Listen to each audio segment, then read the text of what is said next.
അപ്പോൾ Indian നഴ്സസിനും young പ്രൊഫഷണൽസിനും ഒരു wonderful ഓപ്പർച്യൂണിറ്റിയാണ് ഈ യു കെയിലേക്കുള്ള ഈ ഒരു ലോട്ടറി വിസ എന്ന് പറയുന്നത്. കഴിഞ്ഞ ഫെബ്രുവരി 2026 ഈ ഒരു YPSന്റെ ലോട്ടറി വിസ ഓപ്പൺ ആയിട്ടുണ്ടായിരുന്നു.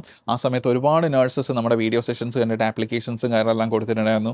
ഒരുപാട് പേർക്ക് അതിൻ്റെ എൻട്രി കാര്യങ്ങളെല്ലാം കിട്ടിയിട്ടുണ്ട്. ഇപ്പോൾ നിങ്ങൾക്കറിയാൻ സാഹചര്യമൊക്കെ OETയും CBTയും കാര്യങ്ങളെല്ലാം കഴിഞ്ഞ് ഒരുപാട് നഴ്സസ് നിൽക്കുന്നുണ്ട്.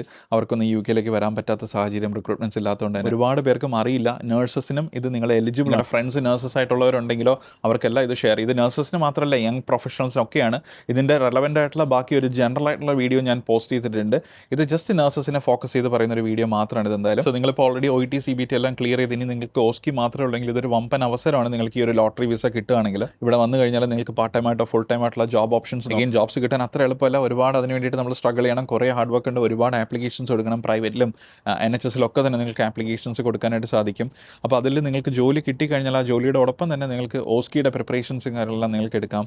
ആ OSCE എക്സാം കഴിഞ്ഞ് കഴിഞ്ഞാൽ നിങ്ങൾക്ക് പിൻ നമ്പർ NMC പിൻ കിട്ടിക്കഴിഞ്ഞാൽ നിങ്ങൾ എലിജിബിൾ ആണ് NHSലേക്കുള്ള ജോബ്സിന് ആപ്ലിക്കേഷൻസ് കൊടുക്കാൻ വേണ്ടിയിട്ട്. ഒരു 2 ഇയേഴ്സ് വിസയുടെ വാലിഡിറ്റി നിങ്ങളുടെ പോക്കറ്റിൽ ഇരിക്കുന്നത് കൊണ്ട് തന്നെ നിങ്ങൾക്ക് സ്പോൺസർഷിപ്പ് ഇല്ലാതെ തന്നെ ജോലിക്ക് കയറാനായിട്ട് സാധിക്കും. ഇതാണ് ഇതിൻ്റെ ഏറ്റവും വലിയ ഹൈലൈറ്റ് എന്ന് പറയുന്നത്.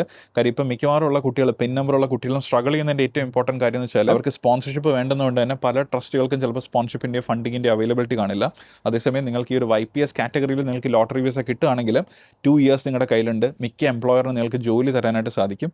ആൻഡ് ആ ജോലി കിട്ടി അവിടെ നിന്നുകൊണ്ട് തന്നെ നിങ്ങൾക്ക് സ്പോൺസർഷിപ്പ് പ്രോസസിനും കാര്യങ്ങളെല്ലാം തന്നെ നിങ്ങൾ തിരിച്ച് വരുന്നതിനോ അല്ലെങ്കിൽ നിങ്ങളുടെ വാലിഡിറ്റി തീരുന്നതിന് മുന്നെയോ നിങ്ങൾക്ക് ആപ്ലിക്കേഷൻസ് കൊടുക്കാനായിട്ട് സാധിക്കും എന്തായാലും. ഓക്കെ, അപ്പോൾ ഇനി പറയാൻ പോകുന്ന എലിജിബിലിറ്റി ക്രൈറ്റീരിയസ് കാര്യങ്ങളെല്ലാം നിങ്ങൾ മീറ്റ് ചെയ്യുകയാണെന്നുണ്ടെങ്കിൽ ഉറപ്പായിട്ടും ഈ വരുന്ന 21 1:30 PM ഇന്ത്യൻ ടൈമിന് ബാലറ്റ് ഓപ്പൺ ആകുമ്പോൾ ഉറപ്പായിട്ട് നിങ്ങൾ എൻട്രി ചെയ്യുക, ആപ്ലിക്കേഷൻ നിങ്ങൾ സബ്മിറ്റ് ചെയ്യുക എന്തായാലും. ഓക്കെ, ഏറ്റവും ഇമ്പോർട്ടൻറ്റ് എന്ന് പറയുന്നത് നിങ്ങൾ ഇന്ത്യൻ നാഷണൽ ആയിരിക്കണം, ഇന്ത്യൻ സിറ്റിസൺ ആയിരിക്കും. നിങ്ങളുടെ ഏജ് എന്ന് പറയുന്നത് ബിറ്റ്വീൻ 18 and 30 ആയിരിക്കണം. നിങ്ങളുടെ ക്വാളിഫിക്കേഷൻ എന്ന് പറയുന്നത് ബാച്ചിലേഴ്സ് ഡിഗ്രിയോ അല്ലെങ്കിൽ എബോവ് ആയിരിക്കണം ലെവൽ എന്ന് പറയുന്നത്. മറ്റൊരു ഇമ്പോർട്ടൻറ്റ് ക്രൈറ്റീരിയ എന്ന് പറയുന്നത് നിങ്ങൾക്ക് 18 വയസ്സിൽ താഴെയുള്ള കുഞ്ഞുങ്ങൾ ഉണ്ടാകാനായിട്ട് പാടില്ല.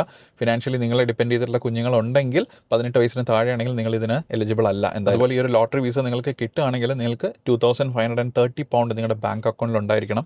അപ്പോൾ അതിൻ്റെ എത്ര നാളത്തേക്കാണ് ബാങ്ക് അക്കൗണ്ടിൽ കീപ്പ് ചെയ്യേണ്ടത്, കാര്യങ്ങൾ, സംഭവങ്ങൾ, അതിൻ്റെ ഡീറ്റെയിൽസും കാര്യങ്ങളെല്ലാം തന്നെ നമ്മുടെ വീഡിയോയിൽ, ഡീറ്റെയിൽഡ് വീഡിയോയിൽ യൂട്യൂബിൽ കാര്യങ്ങളെല്ലാം ക്ലിയർ ആയിട്ട് പറയുന്നുണ്ട്. നിങ്ങൾ അതൊന്ന് മുഴുവനായിട്ട് കണ്ടു നോക്കുക. സോ ബാലറ്റിലേക്ക് എൻട്രി ചെയ്യാനായിട്ട് വേണ്ടുന്ന കാര്യങ്ങൾ യുവർ നെയിം, നിങ്ങളുടെ ഡേറ്റ് ഓഫ് ബർത്ത്, അതുപോലെ പാസ്പോർട്ടിൻ്റെ ഡീറ്റെയിൽസ്, പാസ്പോർട്ടിൻ്റെ ഒരു ഫോട്ടോ അല്ലെങ്കിൽ സ്കാൻഡ് കോപ്പി, പിന്നെ നിങ്ങളുടെ ഫോൺ നമ്പറും ഇമെയിൽ അഡ്രസ്സും. ഇത്രയും കാര്യങ്ങൾ നിങ്ങൾ എൻ്റർ ചെയ്യുന്ന സമയത്ത് ആഡ് ചെയ്ത് കൊടുക്കേണ്ട ഇൻഫർമേഷൻസ് ആണ്. നിയർലി 3000 പ്ലേസസ് ആണ് ഇന്ത്യൻ യങ് പ്രൊഫഷണൽസിന് വേണ്ടിയിട്ട് ഈ 2026 മാറ്റി വെച്ചിരിക്കുന്നത്. ആൻഡ് അതിൽ മോസ്റ്റ് ഓഫ് ദ പ്ലേസസും ഓൾറെഡി ഫെബ്രുവരിയിലേക്കുള്ള ബാലറ്റിലേക്ക് കംപ്ലീറ്റ്ലി മാറിപ്പോയി. അതിൽ റിമൈനിങ് ആയിട്ടുള്ള പ്ലേസസ് ആണ് ഈ ഒരു ജൂലൈയിൽ കൂടെ അവർ കംപ്ലീറ്റ് ആക്കാനായിട്ട്. അപ്പോൾ ഒട്ടും ഡിലേ ആക്കേണ്ട. ജൂലൈ 21 1:30 PM ബാലറ്റ് ഓപ്പൺ ആവുന്നു. എൻട്രി ചെയ്യുക, കിട്ടുകയാണെങ്കിൽ കിട്ടട്ടെ. ജൂലൈ 23 2026 1:30 PM ബാലറ്റ് ക്ലോസ് ആവുന്നത്. ക്ലോസ് ആയി കഴിഞ്ഞ് വിത്തിൻ 2 വീക്സിനുള്ളിൽ നിങ്ങൾക്ക് റിസൾട്ട് അറിയാനായിട്ട് സാധിക്കും.